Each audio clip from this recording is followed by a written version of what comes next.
I was setting the table when it happened, not in a dramatic way, just moving plates from the counter to the dining room, adjusting things so they looked right. It's what I always did.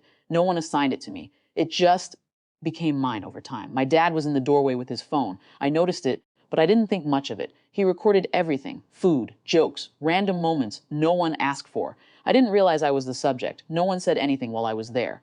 That's what made it feel normal. My siblings were in the living room, laughing at something else. My mom was in the kitchen, busy. I finished setting the table, wiped my hands, sat down. Dinner went on like it always did. I found the video later, not because someone sent it to me directly. Someone I barely talked to reacted, and it showed up in my notifications. I watched it once without sound, then again with it. It was short. Me moving back and forth, carrying plates, adjusting things. Ordinary, the caption wasn't. Look at this facial. She was always a servant. I read it twice, like maybe I'd misunderstood. I hadn't. The comments were worse in a quieter way. Not openly cruel, but entertained. A few laughing reactions. A couple of people asking if it was a joke. My siblings had liked it. That part sat heavier than the caption. I didn't go back to the table. I didn't confront him in the moment. I didn't ask him to take it down. I just got my coat and left. No one stopped me.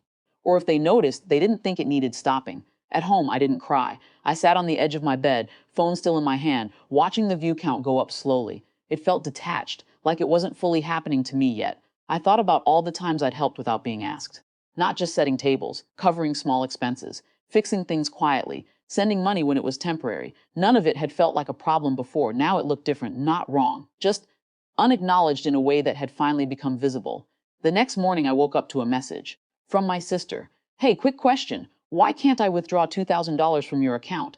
I stared at it longer than I needed to. There was no mention of the video, no acknowledgement of the night before, just a practical problem, sent like any other day. For a second, I almost responded normally. Checked the account, explained the limit, fixed it. That reflex was still there. Then the two things, her message and the video, lined up in my head. Public humiliation, private access. No connection between the two from her side.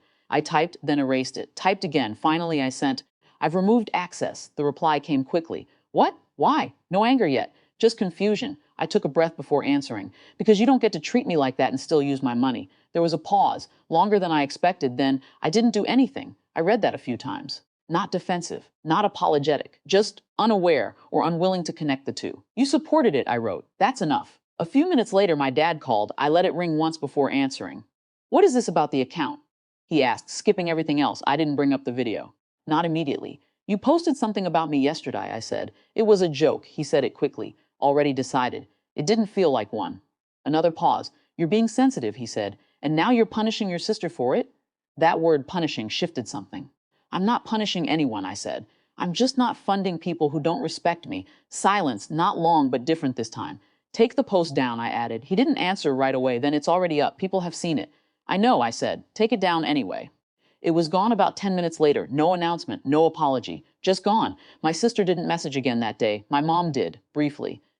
Things got out of hand. I didn't respond, not because I didn't have anything to say, because I didn't want to smooth it over into something smaller than it was. Nothing dramatic happened after that. No big confrontation, no clear resolution. The account stayed closed. No one asked me to reopen it. A few days later, my dad sent a message. Next time, just talk to me. I read it, then put the phone down, because that was the thing.